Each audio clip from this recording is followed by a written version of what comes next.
Good day everyone, I am Judy Grace Mayuga. In this video, we will all together learn about arts and creativity literacy. Educators must be imaginative. Why? Because critical thinking and creativity are essential skills to teach in all aspects of education. Educators must have thorough understanding of creative literacy in order to determine their own and their students' creativity. So what is creativity? According to the book, creativity is the process of having original ideas that have value. It is the ability to see the world in new ways. It is the act of turning new and imaginative ideas into reality. It is the ability to view the world in different ways, to identify hidden patterns, to have association between apparently unrelated phenomena, and to produce solutions are all characteristics of creativity. Creativity also opens our mind, broadens our perspective, and can help us overcome prejudice. As such, creativity is the combinatorial force, the ability to tap into one's inner pool of resources such as knowledge, insight, information, inspiration, and the fragments in the mind to combine them in extraordinary new ways. Creativity begins with a foundation of knowledge, learning a discipline, and mastering a way of thinking. Creativity can be learned by experimenting, exploring, questioning assumptions, using imagination, and synthesizing information. The ability to generate creative and innovative ideas is not merely a function of mind, but also a function of the 5 key behaviors that optimize brain for discovery. 5 key behaviors. First, associating is the ability to connect, expand knowledge. 2, reading, travel, which help build random connection between different fields that could spark innovative idea. Number 2, questioning. It is more powerful and engaging to propose as what if were potential solution is offered and often leads to creative thinking and idea generation. Number 3, observing. Patiently observing things help us identify problems that unknowingly exist and new solution will come up. Number 4, networking. It provides insights into different perspectives that could unintentionally inspire creative and unique ideas. Number 5, experimenting allows ourselves to try new ideas and embrace failures because failures can often be better learning experience than success. Developing literacies of the arts and creativity involves design of the physical environment, emotional environment, scheduling, organization, implementation of the curriculum, instruction, and the attention to the body and brain. So therefore, teachers should be empowered in developing these literacies among students with the support of the administration. These 7 habits will help teachers attain highest possible level of creativity. 7 habits of the highly creative people. First, prefer the ground. Let the desire to create come from a pure pleasure of creative expression. If you worry about being perfect, you never begin. Number 2, plant seeds for creativity. We amplify what we think about most. Set an intention to produce the result you desire. Number 3, live in the question. Pay attention to questions other people ask, especially those from artists, scientists, and thought leaders. Collect questions you find compelling. Number 4, feed your brain. Be curious and follow your nose. Combining ideas and making connections are the key practice of creativity employed by artists, designers, scientists. Number 5, experiment and explore. If you follow your curiosity, experiment with ideas, and learn from your mistakes, the quality of your creativity will vastly improve. Number 6, replenish your creative stock. Replenishing process is a field rotation. When we need a break, we switch form from singing, dancing, to painting or creating essays. Number 7, liberate your creativity. While there is no magic bullet that will liberate our creativity, it can be helpful to remember how we play as a child. Creativity comes in many forms, which is the business. It is a way of thinking to find solution and create opportunities. In art design, it is a generation of new ideas in style.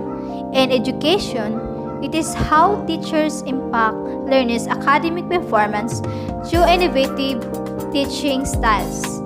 And lastly, in science, scientists use their imagination to come up with explanation. In the most of our creative activities and endeavors, we integrate eye-hand coordination as we inhibit our visual body functioning.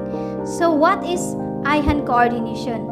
Eye-hand coordination, it is the coordinate control of the eye movement with the hand movement and the processing of visual input guide, reaching and grasping along with the use of perception of hands to guide the eyes. So, eye-hand coordination is the ability to do activities that require stimulus use of our hands and eyes. And it can be observed in diverse activities such as the movement of objects, which is the handwriting, catching a ball, sports performance, music, reading, computer gaming, typing, or performing everyday tasks. Without it, people would be unable to carry out even the simplest action in daily life. Hand-eye coordination is important for child development and academic success, which is equally important among adults to use in countless activities on a daily basis. Obviously, visual information is used to correct an appropriate behavior in the situation. Example of eye-hand coordination. First, in writing. When making lines, the eyes send visual information to the brain to tell where the hand is placed and if handwriting is legible. Second, typing on a keyboard. Although the types of movement are different out, visual information is used to tell the brain how to guide the hand or if a mistake needs to be corrected. Third, when driving. It uses visual information to move the hands on the wheel, keeping the air in the middle of the lane and avoiding accidents. Fourth, in sports. In any sports, the eyes usually coordinate with the movement of some parts of the body called motor coordination. Eye-hand coordination can also work poorly, even if the person's eyes and vision are not affected and if their motor control skills work properly. Any alteration of the visual and motor system can significantly affect eye-hand coordination. So, visual or muscular problems. First, strabismus or crossed eyes. Second, amblyopia. Third, muscle hypotonia. Fourth, balance problems or cruise laterality. Poor hand-eye coordination can affect activities that may lead to developmental disorders, learning disorders, related to reading, writing, and playing sports. In academics, performance is making mistakes when they take notes or handwriting and poor attention. Professional areas, in typing or assembling objects and problem with daily activities. Hence, poor hand-eye coordination can have variety of causes. Two main conditions for inadequate hand-eye coordination. First, vision impairment. Loss that makes it hard or impossible to perform daily tasks without specialized adaptation. Second, movement disorders, characterized by impaired body movement caused by variety of causes. Ataxia, lack of coordination while performing voluntary movements. So now let's proceed to amalgamation development stage, as there are different stages of this. The first stage is between birth and 3 years old. So In this, the infant can start the following part to develop the vision that allows them to follow slowly moving objects with their eyes. Second, begin to develop the basic hand-eye skills such as reaching, grasping objects, feeding, and dressing. Third, begin to recognize the concept of place and direction such as up and down, in and out. Fourth, develop the ability to manipulate objects with fine motor skills. So, second stage is between 3 to 5 years old. In this, the children continue to develop hand-eye coordination skills and preference of left and right-handedness. Second, continue to understand the use concept of place and direction such as up and down, under and sides. And the third, develop the ability to climb, run, balance, push, and pull, and take the stairs one at a time. Fourth, develop eye-hand-body coordination, eye-timing, and deep perception. So, the third stage is between 5 to 7 years old. So in this, the children continue to improve fine motor skills such as handling, writing tools, and using saws. Second, continue to develop climbing, running, balancing, and jumping ability. Third, continue to improve hand-eye coordination and handedness preference. Fourth, learn to focus on vision at the school to work 4 hours every day. So, next topic is all about visual art. In the advent of internet, students must develop the necessary visuality skills to navigate the image and things in the world. Therefore, visual literacy refers to interpreting, creating visual images, and usually about communications and interactions. So, visual literacy is an ability to read, write, and creating visual images. It is a concept that relates to an art design and has much wider application. It is about language communication and interaction. Visual media is a linguistic tool with which we can communicate, exchange ideas, and navigate our highly visual digital world. The term was first coined in 1969 by John Gibbs, who was the founder of International Visual Literacy Association. Gibbs explained that visual literacy refers to a group of vision competence. According to Oxford Research Encyclopedia, visual literacy is an ability to interpret, negotiate, and make meaning for information presented in a form of an image, extending the meaning of literacy, which commonly signifies interpretation in writing text or printed text. It is therefore based on an idea that picture can be read and meaning can be through a reading process. Serafny of 2017 asserted that visual literacy is a set of visual competence or cognitive skills and strategies one needs to make a sense of visual images. This visual competence was seen as the universal cognitive abilities that were used for understanding visual images regardless of context of a production, perception, and dissemination. More contemporary definitions stress that visual literacy is contextualized as social practice as much as an individual cognitively based set of competence. It is also a process of generating meaning and transaction of multimedia and assembling with written text, visual images, and design elements for a variety of perspectives to meet the requirement of social context. Theories of visual literacy can be integrated across disciplines. Therefore, visual literacy is now incorporated with social, cultural, semiotic, critical, and multimodal perspective. Understand the meaning that are potential of a verbal and visual in symbols encountered in social context. So, verbal creativity, in a view of a rapid increasing complexity of the world, creativity is more important than ever before and even considered as useful effective response to evolutionary change, since it allows individuals to flexibly respond to continuous change condition around. Turan's 1969 in Hassan recognized creativity as important for the development of fully functioning, mental, healthy, well-educated, and vocational successful individuals. It is because of growing recognition of the importance of creative functioning and there is sufficient evidence of universality of creativity. Scott 2004 cited that creativity-related skills can improve by providing specific rules, techniques, and strategies to develop appropriate cognitive for the domain at hand. This could be realized through creative ideation, training, and divergent thinking experiences. Next is divergent thinking. It is a useful concept for identifying, supporting, and measuring creativity as a process of actualize oneself, manipulating internal and external symbols as creation of illustrative ideas based on his or her knowledge, since regarding people and object to produce on. So, there are four major components of divergent thinking skills. First, we have fluency.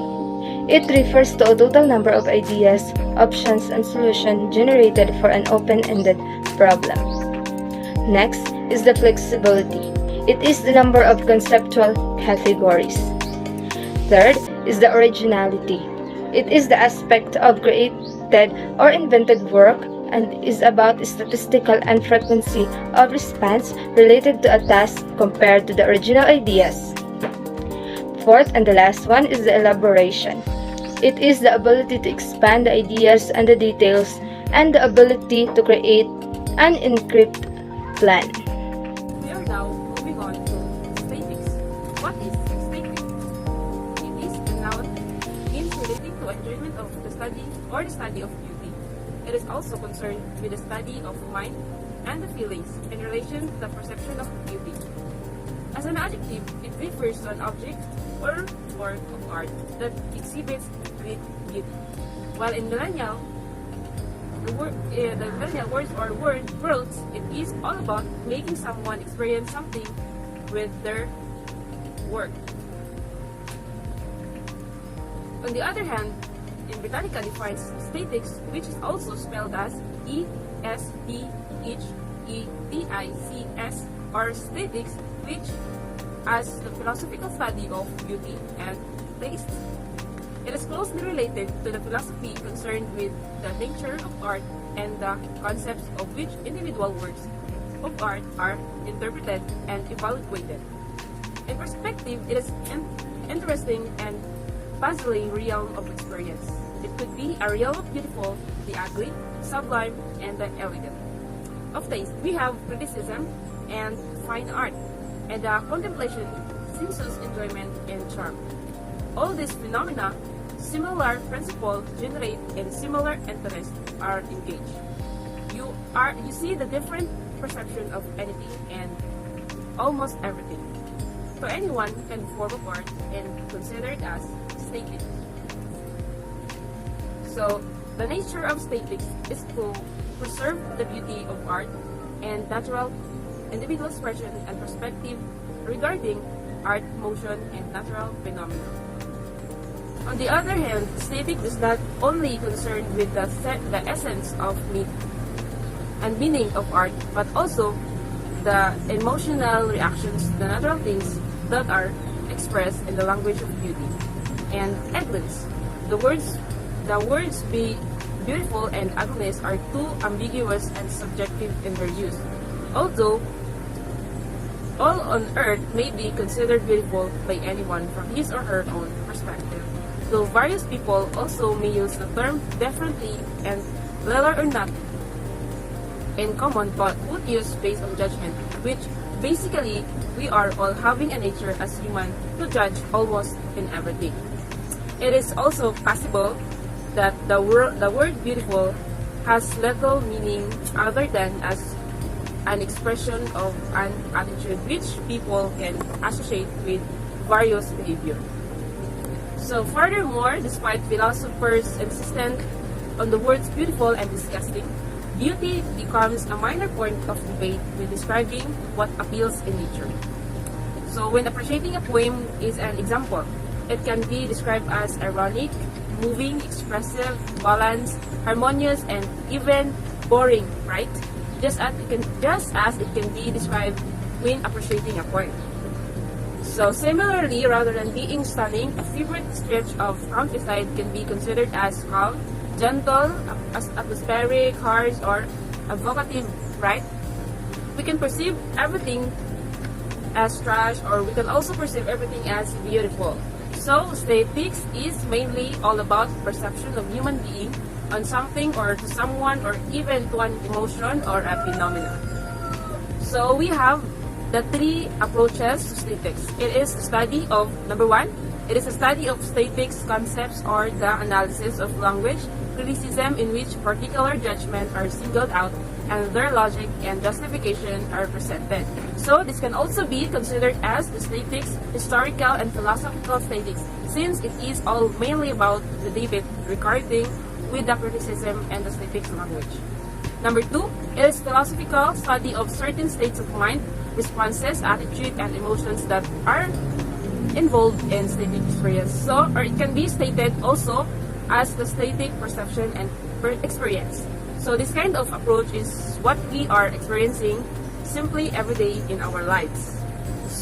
So the way we perceive how we were gonna spend and to someone in something in a certain situation. Number three, it is the philosophical study of the aesthetic object that reflects the view that problems of aesthetic exist because the world contains special objects towards which people react selectively as described in aesthetic terms. Last topic for this group. We have integrating arts and creativity literacy into the curriculum. The following are the strategies and initiatives in embedding arts and creative literacy into the curriculum. First, we have physical environment. We should design a physical environment to support creatives such as castle design, school building will architecturally design office, roofs, and ceilings, creative murals, beautiful garden, landscape and colorful blocks, and benches in math and science garden. Structural music and room or studios, student lunch, and etc. This can draw attention of students in which would be more helpful for them to appreciate and enjoy learning instead of just facing a block and chalkboard all day. Can anyone else agree with me that the more we should love about what we should see in our surroundings, for more we would want to go to school every day, right? We have number two, emotional environment. We have to take care and maintain climate of respect, caring and support to someone with making mistakes. It is important to value how students feel rather than only concentrating on what it is learned and developed academically, which is why various creative approaches to involving student lives must be appreciated. Number 3. Project-based learning, or PBL, provides students time, space, and opportunity to express themselves and ideas, emotion, and insights through arts, design and plan any projects that are relevant, rigorous, and real-world to attain motivation, engagement, and learning. This way will also assist students in exercising and enhancing their creativity through the introduction of projects and outcomes. 4. Teach creative thinking skills. It is very important to teach students about metacognition, or thinking about their thinking, even the little ones, through the process of brainstorming, reasoning, comparing, contrasting, problem solving, concept mapping, analyzing, and evaluating, and more. Because recognition of metacognition is one of the most important requirements of a school curriculum, as a practice allowing students to use their initiative and critical thinking skill is a must. Number 5. Alternative assessment. We should always provide a BMX professor such as efficiency, system design, project product, output creating, visual arts, development task-based, project-based, portfolio, and others with rubrics and other types of metrics instead of a just worksheet or an assignment. In this way, we could allow ourselves also to get involved to the students' development. It could be academically, emotionally, or skillfully. Thank you. Number 6. Scheduling. Project-based curriculum and performance-based assessment need ample time and proper scheduling or constructed manner. Time management is important value to emphasize particularly in our school curriculum, which is why scheduling adds in the practice of management. Number 7. Student-centered and personalized learning. We should provide students freedom to choose what they learn and how they demonstrate what they have learned. Conducting personalized and student-centered learning is one of the efficient ways to provide a dynamic teaching learning process or methods, since most of the time, not just sometimes, we need to learn to see and even experience things or phenomena beyond what is writing in our books. Number 8. Incorporate arts. To foster imagination, seamlessly incorporate music, arts, drama, and dance into the curriculum to develop creativity. Just like, for example, allowing the student to make a 3D model of solar system, or even conducting a skid drama, skid or role plays on how cells work. Number 9. Integration of technology. Encourage students to create and utilize blogs, websites, and other online and technology platforms, since we are becoming more relevant on what technology has to offer in today's world. It is a recent trend to combine technology with learning to ensure learning even while using technology and other gadgets. Number 10. Preparing the body and brain for creativity. We should always create activities that include body-mind integration, such as yoga, Zumba, calisthenics, and etc. Writing upon solving theoretical and scientific equations, and drawing or planting are all examples of art. However, art also recognizes the ability to move one's body. So, it is also important to allow ourselves to move skillfully. That's why, in order for us to be more holistically development. That would be all. Thank you and God bless.